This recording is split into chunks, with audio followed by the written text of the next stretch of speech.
Okay, good day mga Airsoft, good day mga kabig. Ngayon, ligpit muna natin iba, baka magbago pa isip ni Sir. Grabe ka Sir, from Beretta, tumalon ka sa CC Shadow. Halos doble.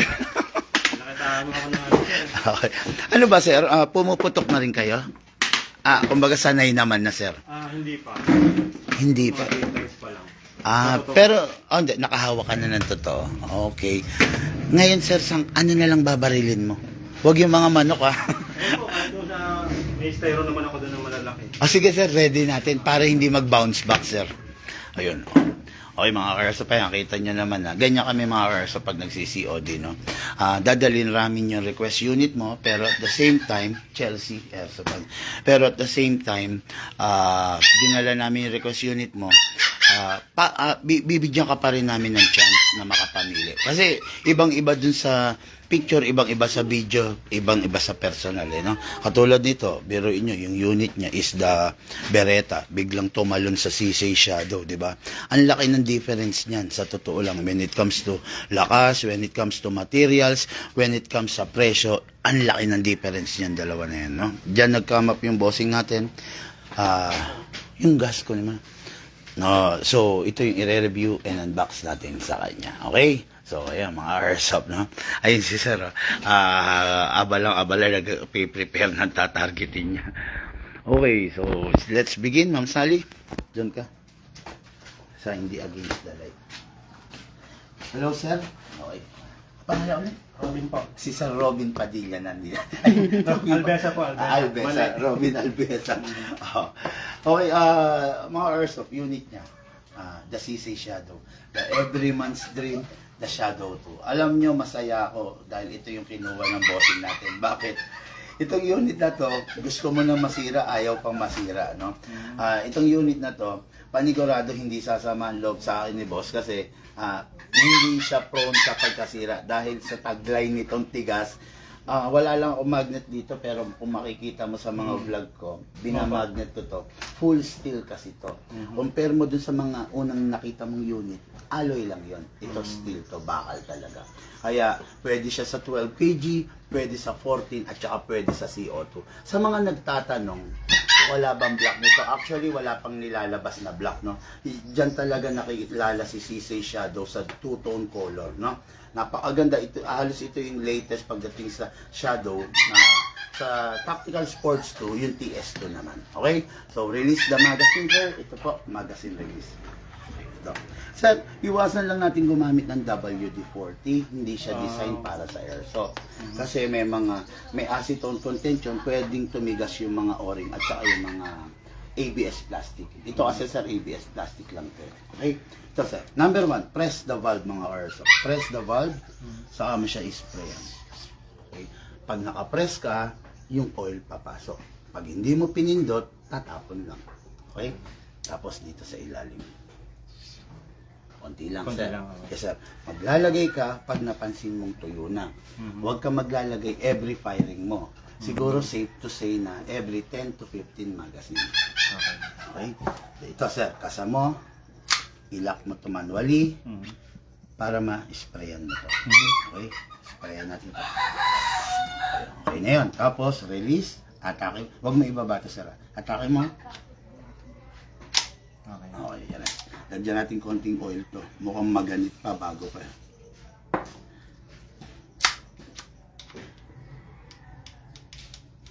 Okay. Okay.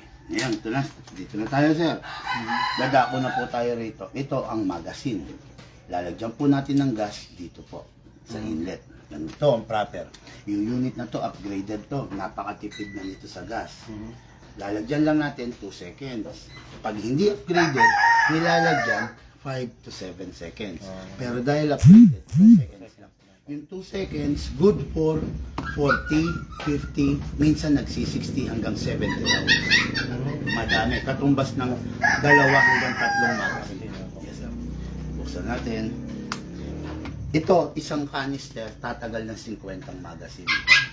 Hindi ito nare-refillan, sir, ha? Okay, Pag po. naubos to tapon, bili na lang pong bagong gas. Number 12 po ito.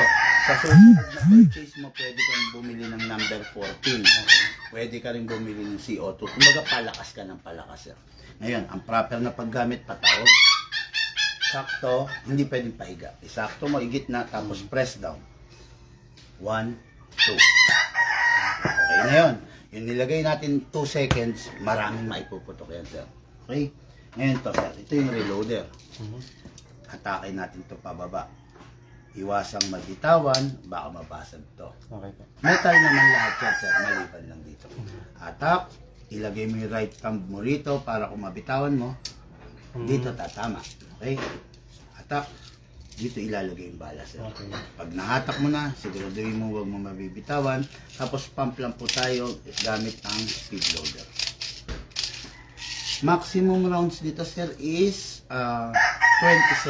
Pero bawasan mo lang 20 to 25 lang para hindi naman siya masyadong mas stress yung spring. Pag may bungi, sir, kalugin mo lang para umalayin yung bala. Okay. Okay, kailangan left, right, left, right. Ganyan dapat mga airsoft. Okay? Ngayon, sa pagpasok, kailangan, sir, malakas. Huwag na huwag mo itutulak kasi baka hindi mag-block. Kailangan malakas, then kasa, bitaw. Ready to fire, sir. May safe to, ito. Pag sinave mo, syempre, hindi mo siya mapindot. Pag in-unsave mo, ready to fire. Yes, po. Okay? Bibigay ko sa iyo unit, sir, naka-save. Okay po. Ikaw nang bahala mag-unsave. Sige. Thank you, sir. Ayun na, sir. Sige tayo. Okay.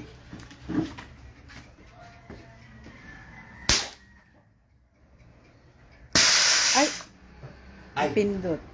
hindi na ibalik ni sir yung, yung trigger. Yes, sir. Kailangan balik mo siya, sir. Okay po.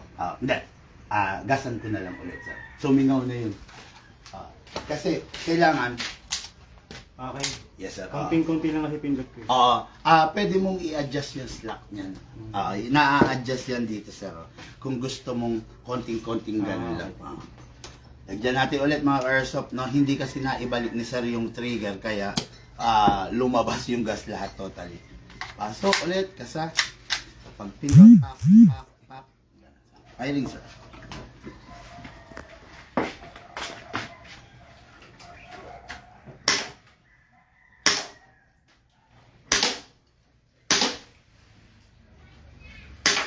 Bumabaw, sir, no? Tagos nga po eh. Yes, sir.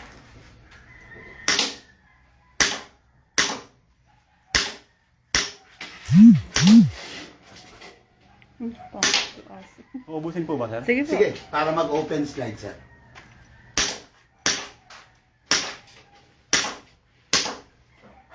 Okay. Okay, yan. Gaya yung itsura niyan, open slide. Kasi wala nang bala. Tawad yung Yung susunod na gagawin mo, next thing to do mga karso, pag nag-open slide, release the magazine. Then release the slide. Hatak. Then rest the hammer by pressing the trigger. Okay. Yun. Tapos ito, marami pang laman to. Pwede ka pa mag-fire. Ngayon, pag napansin mo na ganito siya kalamig, painitin mo muna siya using your body temperature bago mo lagyan ulit. Okay po. Kasi yung airsoft natin, mas gusto niya pag mainit ang paligid. Pag malamig na ganito, walang araw, medyo malakas siya sa gas. Pero pag mainit, mas maganda sa. Tapos, lifetime warranty unit. Basta nagka-problema, 2 years, 3 years, 4 years from now, kontakin mo lang kami, sir. Gagawin natin yung unit. Okay? Libre lang ang mga parts, maliban na lang kung let's say, nabiyak to dahil nasagasaan, ibang usapan yun. Pero kung mga parts lang, marami tayo niyan, sir. Yun lang mga airsoft, sir. Ito yung bala mong ginamit, wag mo nang i-recycle pa. Apo. Tapos itong gas, wag pong ipaparefill sa mga vulcanizing shop, ha. Meron po kasi nagpa-refill nito, sumabog po, pati mukha nilang parehas ng vulcanizing shop na dali. Opo. Hindi po talaga nire-refillan to. Okay? Yun lang mga airsoft. Ito pala, sir. Discuss ko lang to. Freebies to. 0.20, super long range ito. Kaya lang sensitive siya sa hangin. Pag medyo mahangin, gamit ka na mas mabigat. 0.25. Ito straight to. Kaya lang, the more na bumibigat ang bala mo, the more na masakit yung damage. Fatal. Fatal pa yun itong... Yes, sir, fatal. Actually, dito sa unit mo, hanggang 0.40 pwede mong gamitin. May 0.25, susunod dito 0.30, 0.35, 0.40. Okay, sir. Okay po. Ito, pang laro-laro lang to dito lang. Ayun, mo, target ka lang, pwede na yan. Ito, sir, may special purpose. Okay po.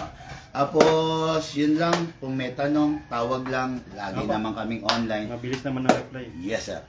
Okay, guys, thank you. Thank you, Sir Robin. Okay, yes, Sir Robin. After nito, guys, pabalik na kami Taguig. Thank you.